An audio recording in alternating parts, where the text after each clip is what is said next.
il fallait revoir les missions ou les attributions, on va dire ça ainsi, de Faso Tourisme, pour les élaguer et les recentrer vers la promotion et laisser les autres structures techniques prendre en charge les autres volets, notamment l'aménagement. Ce qui explique en tout cas que ONTV devienne Faso Tourisme et Faso Tourisme aussi pour vraiment s'intégrer ou aller dans la dynamique actuelle de prise en compte de nos valeurs, de sorte à ce que tout ce qui nous est cher au Burkina Faso puisse être mis en exergue. Pour que le tourisme interne puisse marcher véritablement, il va falloir prendre en compte un certain nombre de besoins dont la langue. Près de 80% des Burkinabés ne parlent pas français.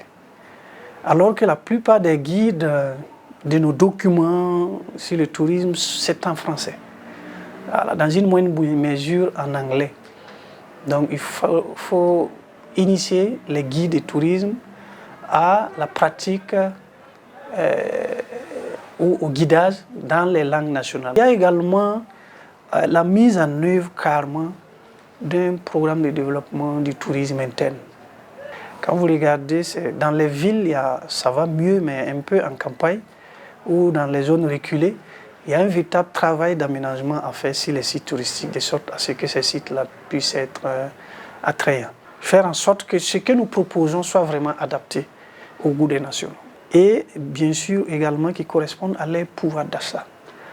Faire en sorte que le tourisme ne soit pas uniquement l'affaire d'une certaine élite, que toutes les couches sociales puissent aller et envie de découvrir des sites touristiques, parce que c'est en cela qu'on aura 25 millions de Burkinabés.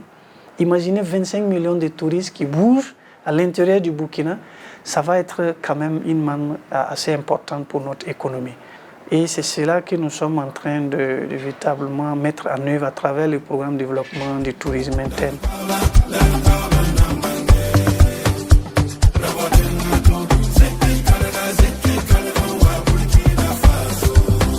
Quand vous faites du nord au sud du Burkina, vous avez les déserts au nord carrément, et quand vous arrivez au sud, l'environnement vous offre de voir plusieurs catégories de végétation.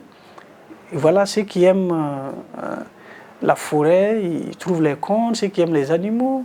On a beaucoup de rangs de gibier au Burkina, on a les cascades, on a les pics. Donc, du point de vue géologique, vraiment, nous sommes un pays assez bien nanti.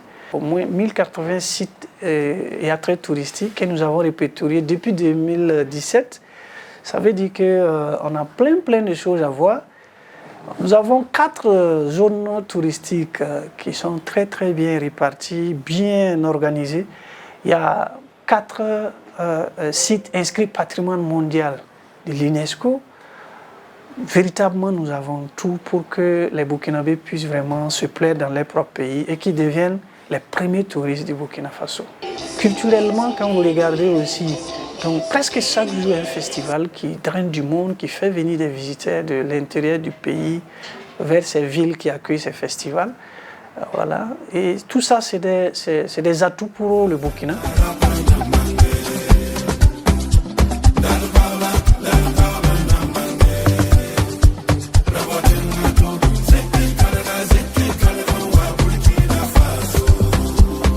Nous avons la création de pas mal de pôles touristiques en perspective.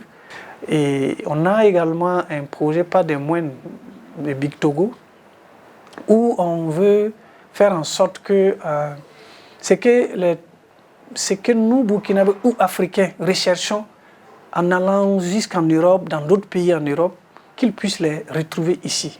Nous avons prévu ouvrir des bureaux au niveau des pays émetteurs de touristes pour en tout cas travailler à motiver, à susciter des voyages vers le Burkina.